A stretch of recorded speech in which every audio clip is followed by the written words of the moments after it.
Hello, everybody. Welcome back to What the Theory with your man Joel. I'm Joel, and today is a special episode because I want to talk a little bit about theory. Firstly, I had a really interesting week. Without talking a lot about my work, part of my job is to build new things, to build new technologies, create new processes in the technology space. And the pressure of my job a lot of the time is results. You know that meme, eh? Twagala sent. We want money now. And interestingly, it's because I work in a space which is about innovation and the rest. If you saw the last episode, which was about startup culture, you got a bit of an idea of the kind of space that I work in. And I was talking to a friend about a preparation for a board meeting and trying to get our papers together. And I was telling him how I was thinking about certain solutions and how I was going to keep tweaking a few things.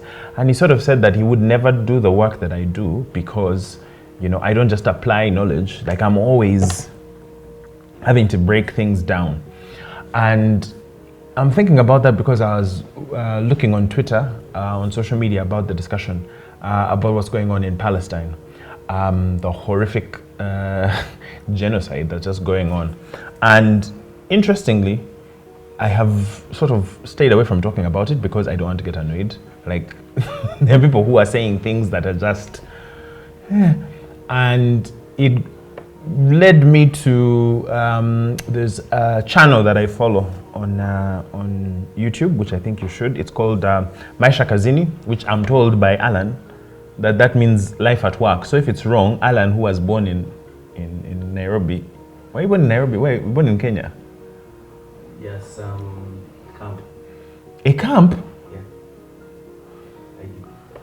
I think I need to interview you next because like every day I find out new things about you. Anyway, this guy was born in a camp, told me that it means life at work. It's managed by a lady called Dr. Wandia, who is a blogger and a professor.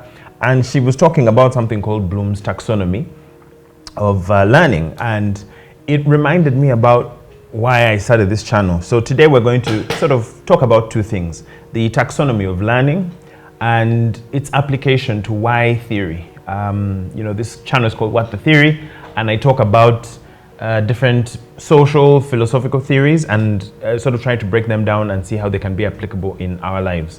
And for the most part, I think people are amused by it. When I watch sort of the analytics of the channel, I see that people tend to fall into three categories, and because we have like three types of sort of episodes broadly. There are these where I'm doing like a straight theory breakdown. Then there are the interviews, which are a little bit more personable, and we are sort of talking about what people's personal philosophies and applications of the things that they think are. And then obviously there's PPJ, where those two women have decided to take over the show, but what can I say, they are popular. And interestingly, the comments that I usually see on the videos which are about theory, every once in a while, they're just like, I don't know what you're talking about. Like, why you're talking too much or you're using too much English.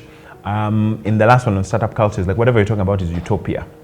And I'm sympathetic to that viewpoint, but it reminds me of something that I once heard about Vladimir Lenin. So, Lenin, when he took over the Soviet Union, kept talking about learn. Like, that was his main message: learn. So much so that there was a joke in the Soviet Union that once he was asked whether he would want to have a wife or a mistress, and he said, well, I would rather have both, a wife and a mistress. And we're like, why? He was like, so that when I'm not with my wife, she can think I'm with my mistress, and when I'm not with my mistress, she can think I'm with my wife. But actually what I'm doing is I'm reading because I need to learn. And I think that goes against sort of this ideology that we go by, where you just have to act, action-oriented. You're supposed to always be on the move, hustling. Like, why are you spending time overthinking? Don't question things too much. And I think that sort of leads us to just following our tails. We just keep pushing, and we don't spend time trying to understand what are our goals and why are we trying to get to them. So in looking at Bloom's taxonomy, the picture will be up as you're looking at this. It talks about levels of thinking, and I want to take you through those levels of thinking and sort of apply them as to how I think about this channel and why it exists. So the first level, like the basis, are the base facts. There you really just remember facts and figures. If you have children or you remember what it was like to be in school, at least primary school, kids just recite things that they've learned. There's like no intimate connection to the information. You're just able to grab it and recite it, and that's the basic way of engaging in the world. They tell you that rainbows are formed because of the way light is hitting the sky, and it's breaking out according to the different wavelengths, and you're like, yeah, different wavelengths, Roy give biv, that's it. But you've not really thought about the fact that is light actually white? Like how is it able to split into different colors? And is that only the ones that we see as human beings? Like, to move to the next level, that only happens as you move up in school. And that's where you get to understanding. So the first level is just remembering real facts. You don't have to think too much about them. The second is, what does it mean? The example that is given by Dr. Wandia when she's talking about this is, let's say there's a road that there are a number of accidents that happen on that road. 1-2 times an accident happens, you may say, well, maybe it's a mistake. But the second time you say, maybe let's try and understand, why are accidents happening in this specific place? You're going beyond the base level of facts to trying to understand what does this actually mean? The fact that accidents are happening here doesn't mean that there are larger fatalities. What are the consequences of the information of the facts that you're holding? And then the third level is application, which is what happens when we use it elsewhere. And for the most part, I think school, at least as I experienced it in Uganda and it was mostly in Uganda, is you learn a fact, you try to understand how it operates, and then you apply it somewhere. And so we start to apply the things that we learned in school in real life. And that's what my colleague was talking about. He went to school, studied software engineering, and he's just applying the things that he learned.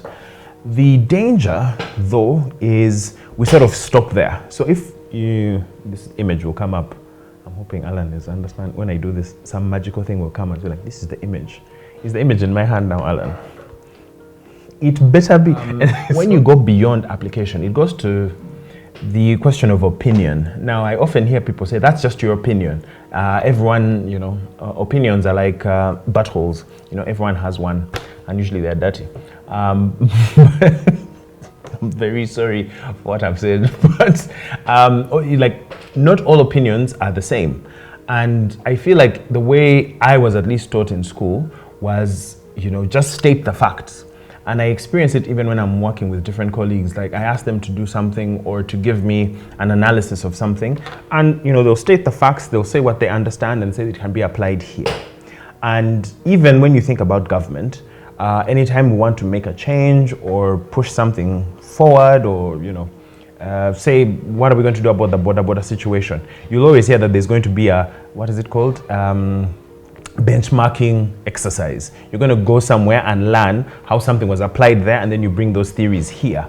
And for the most part, I think we've become like a receptacle where theories are just coming to us, and for the most part, they seem like something that came out of the head of Zeus. We don't really connect with them in a real way, because why are you going to spend time connecting with it? There's so much that you're supposed to learn. Why would you care about how the theory of gravity came to be? We all know what E equals mc squared means, or at least we think we do. Like, it's familiar, and because you can reference it, it's almost like, well, I think I know it. But my point with this channel, and hopefully what I'm trying to get across, is that the way you look at life, the way you look at these ideas, and the way you think can allow you to start to create new insights. So we started with the base facts, we went to understanding, and then ended up at application. Now, the next 3 levels are the ones that I'm hoping this channel can, provide some more inspiration for all of us to take a part of. The next level from application is analysis. Now, with analysis, you're not just looking at the application of what it is that you did in one place to another. So if you're an engineer, let's say you built a bridge a certain way, and you take the learnings of that to build a bridge elsewhere. the next part is say, why is the bridge operating? What are the sort of enabling environmental issues that are making it work in one place versus another? Why do we have bridges made of concrete, for instance? Why wouldn't we make them out of wood? You're starting to go to a different level where you're trying to break down why something is operating the way it does. And once you get to those parts, you realize that most of life is about relations and not just fixed entities. And by relations, you've heard me speak on this channel before about dialectics. And dialectics it's almost like a conversation, but a dialectic means that there is a bit of a contradiction, a seeming contradiction in the things that you're analyzing. And by engaging with something that's opposite, that's seemingly opposite, you are highlighting something that might be incomplete in your own way of thinking. And from that analysis, you're able to come out with a judgment, which is an evaluation. Now, Dr. Wandia was, speaking to the Kenyan audience and try to make the point that, for the most part, we don't go to evaluation and make opinions that are informed. You hear a lot of opinions, but they're probably informed by, I heard something, or they're informed by emotion. And the point she was also making is that we trust our emotions more than we trust facts, because we've been lied to so often. There's fake news everywhere. I'm telling you, fake news everywhere. I'm really working on my Trump, but there's fake news everywhere. And because of that, our experience, our feelings are more immediate. You've probably also heard about lived experience. We talk largely about, I've experienced this, and we've put that lived experience outside of the domain of critique. You will say something like, as a black man, I've experienced police brutality and I've experienced racism, and you can't tell me anything about that. There is a gem of truth to that, but the problem is when you just have a gem of truth, it can become incomplete. It doesn't give you a full picture. And from the point of evaluation, when you're sort of evaluating not only your own feelings, but evaluating the facts, eventually you can create something new. So that's Bloom's taxonomy. It's how you move from levels of thinking of just reciting facts all the way to being able to create something. And the issue is this new image that I'm putting up now is sort of cutting the point from the base facts to understanding to application, and then you skip the whole bit of, how can I do an analysis on it? How can I evaluate the results? And how can I create something new? There's very little new knowledge created out of East Africa or out of Uganda per se. And we're almost aware that someone else is going to be producing new knowledge, and then we'll be grabbing it and moving with it. And when I speak about, these old ideas, Charlene, for instance, a friend of mine, is always talking about how, I'm talking about dead white men for the most part. And it's not because I like white men, it's because these ideas have saturated so much of what we do, and we don't really realize how much we're carrying around with us. John Maynard Keynes had a quote around the fact that economists are largely powerful and run the world, but yet people don't know their names. They don't think about it. And that when we try and recall and come up with thoughts, we are distilling from the air the general theses that are running around us. When someone says demand and supply, it's not that you thought of demand and supply. It's that it's been swimming in your mind. It's readily available to you, and you're able to pull it out and just say, well, yeah, this is what I think. And isn't it coincidental that all of us think the same thing, but you think that you came to that conclusion just by yourself? Moving away from Bloom's taxonomy, I want to talk about the creation of knowledge. And this is where there's the third image for today. That's what's going to be shown up here. And let me speak about it at least from my point of view, and I'll talk about it in terms of my relationship with the church or my relationship with faith. The most immediate thing that comes to you when something happens, an event happens, is you have a feeling about it. And your feelings are usually informed by either your spirituality or your sense of identity or the received knowledge that you've had being born and placed in a certain time. You've read those books. It's a weird thing. Sometimes you read books and they say, because now, like, I think it's Tom Sawyer has the word, has the word nigger in it several times. And they're sort of saying, yeah, this book reflects the ideas of the time. And I've been toying with the idea of like, I want to write a book that says, you know, this book does not reflect the ideas of the time. Like this guy is like talking old school stuff. But the first feeling we have is so immediate. It is so readily available that it's very hard to go beyond it. And usually you come to it as an identity. You say as a man or as a Mutoro, as a Ugandan or whatever, and then you stop all other conversation.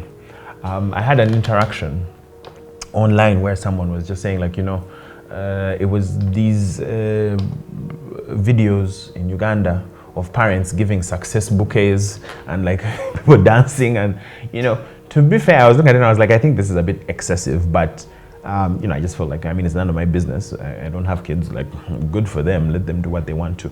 But people were excessively saying that these are guys going to spoil their children and they're going to ruin the generation and society is going to hell in a handbasket. It's like, I feel like you've just watched a snippet of a video. We don't know how those parents actually engage with their kids. And for some reason, I think we are almost jealous of our own kids. Like, why should they have things better than we did? Like, you're going to spoil them. I'm just like, dude, like, you're not great yourself. Like, why? Let's maybe spoil them and see what happens. But to me, that's a feeling. And usually when you try and scratch at the feeling, we defend ourselves. We almost feel like we are being attacked, because once you attach your feeling to your identity and someone questions that feeling, you feel like your identity, your sense of self is being broken.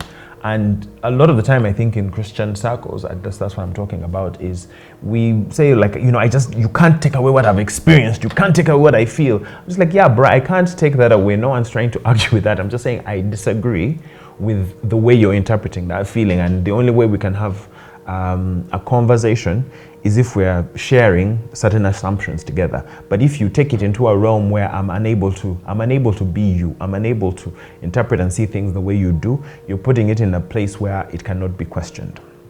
So that's where you start with feeling.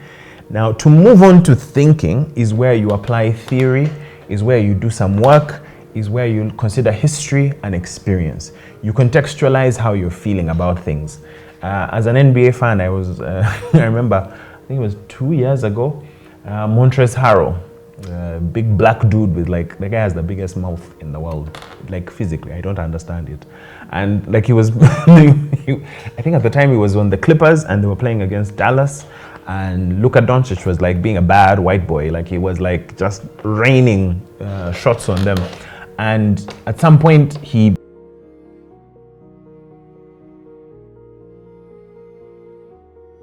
white boy. Now, I remember I was watching it with someone who said, hey, that's racist, man. Why would you imagine if Luka said black boy? I was like, I don't think it's the same thing. Like, technically, yes, it's a racial thing. It's not completely devoid of race. But if you look at the context, it's not like Luka saying that to him means the same thing as a black person saying that to him, because, you know, for all the socio-economic reasons, like what is the impact of Montrezl's comment on affecting generally white people in general? Like, it's not really going to have an effect on them, but the attitudes that have pervaded media about how black people are and stereotypical are things that can be reinforced by ideas that, you know, even if you think I'm just saying it as an individual, it's part of a milieu that reinforces social relations.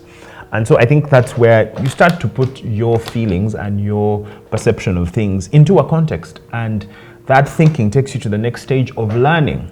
And learning is painful. It's painful because you're having to expand what you're considering a concept. You're having to break away from the norm. There's an episode here where I was talking about Christian atheism, for instance. Now, I don't think I did a pretty good job explaining it, because every time I tried to go into it, I was realizing that, I probably need to do more setup. I probably need to put it in another context. But what's interesting for me is a lot of people who I started in church with still have the same conception. They still have the same belief. Now, it's one thing for someone to say, you know what, I'm continuing to study and it's keeping me in the same mold, it's keeping me in the same direction. But for a lot of us, I think you just stay at the feeling.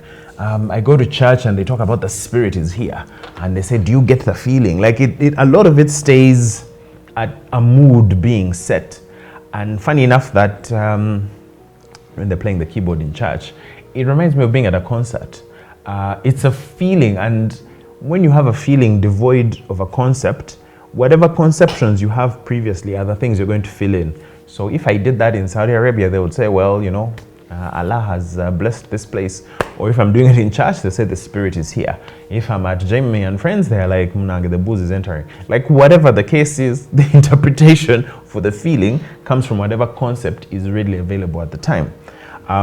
So if I'm to, I guess, extend this beyond the Christian space, I think when it comes to, how can I put this? When it comes to learning, the conversation has to happen. And reading, you know, I'm here showing off my books, although someone told me recently, like, why would you keep books after you've read them? You're just trying to create some kind of image. I was like, shut up.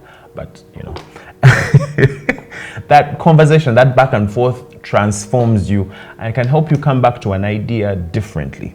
And at that point, I think you realize that you need social change. And that's the point where politics come into play. In the next episode, I'm going to talk about belief and ideology. And as I sort of think about it, if you're going to make social change, that's the realm of politics. That's the realm where we have to collectively decide what we're going to do to change a situation. So remember, there's like an event. Let's say, for instance, the Me Too movement, when that was happening, it was felt differently by women who have personally experienced sexual harassment or sexual abuse. And for a lot of men, it was like, oh, we're trying to be supportive, but there were also guys who were genuinely afraid, like, hey, maybe I've been doing this thing and I didn't know about it and it's going to be a witch hunt. Like there were all these mixed feelings and they were like, not all men. And, you know, the conversation largely remained at a feeling. When you move to the thinking and you understand the theory and the work, you're able to go beyond how you feel at the initial, you know, men are trash thing. I know the first time I had it, I was just like, hey, who the hell do you think you are, man? Are you a raccoon? Why are you eating trash? Like, the feeling was to defend myself. But then you understand the context in which they are speaking. The language has to be pointed and sharp so that it can get attention. And then the next step is, all right, what do we do about that? Then when it comes to social change, ironically, I think we are now in a very capitalist mode, and this is the point I wanted to make about why I talk about capitalism a lot. There is a feeling on the left. I'm a bleeding heart lefty, I think. But uniquely, I don't think I am on the identity politics side and, you know, all of those kinds of things, not because I don't agree with their goals. I do. I just think the way they're going about it, or that approach, doesn't lend itself towards radical change. And it's a critique of the methodology being taken. Now, often when you try and critique methodology on a certain political side, you're almost looked at as, why are you diluting the water? We're supposed to stay together. Blah, blah, blah. But, you know, it goes back to what I was saying before. We're always just applying. We're just moving. We're just like, yeah, keep doing something because we think it's going to cause action, rather than reviewing what the impact of the work that we're doing is. And for social change and political change, you almost have to create a unique viewpoint. It's how we decide what resources we're going to be applying to make things happen. But think about politics. Uganda is going to be going into election season in about 2 years. You ask the average person if they know what the NRM manifesto is, or what their political ideology is, or whoever they're going to vote for, what their thoughts are. Right now it's about personalities. It's about how does it feel. It feels like this is wrong. Or even when you're watching like most political shows, it's conveyed in the sense like it's this person versus this person and what idea is going to win out, but you're more thinking about the individual who has the idea and not the idea in and of itself. And because of that, it's very hard for us to change culture. And politics is always the thing that will drive the way philosophy and culture changes until a new event comes about. So if you look at the way that knowledge bridge is being created, the goal of this channel, at least I hope the goal of this channel, is to sort of provoke you into thinking about things that you maybe have seen one way, and providing you a different lens, you know, that someone could be a Christian and an atheist, or that man is an animal in search of a master, or that we have no authentic selves. Like, those are not ideas that are readily available to us, and at a first blush, the feeling you have is probably going to be resistance to it. And my goal is not to get you to think the way I do, but to examine, why do you think the way you do? How do you break down the theories behind what is informing your worldview? And I would really like to hear from you if this channel has been able to do that for you. If there's some ideas or theories that you think we should break down more or less. I'm trying to be a little bit more responsive and engaging with the kinds of things people are interested in. But yeah, I thought it was a very good breakdown. Dr. Wandia, I think the work that you're doing on your channel is really cool. And if you can check it out, please follow it. It's called Maisha Kazini. And yeah, let me know what you think about the theory. Am I yapping more? Are you comfortable just feeling the way you are? I hope not. I personally think that it's worth the effort of you doing the rigor, of you doing the work, because ultimately the world that we want to change and the things that we want to apply start with our ability to first understand what the hell we are doing. Rather than what Nike says, which is just do it, I think you should first stop and think. Karl Marx is famous for saying that philosophers up until now have only tried to interpret the world. Let's try and change it. And we know what happened in the 20th century when some guys just tried to apply certain ideas. Like, it was hellish. So maybe the difference is for us that perhaps what we should be doing is not just acting, but we should stop and think. So yeah, thank you very much and have a good day.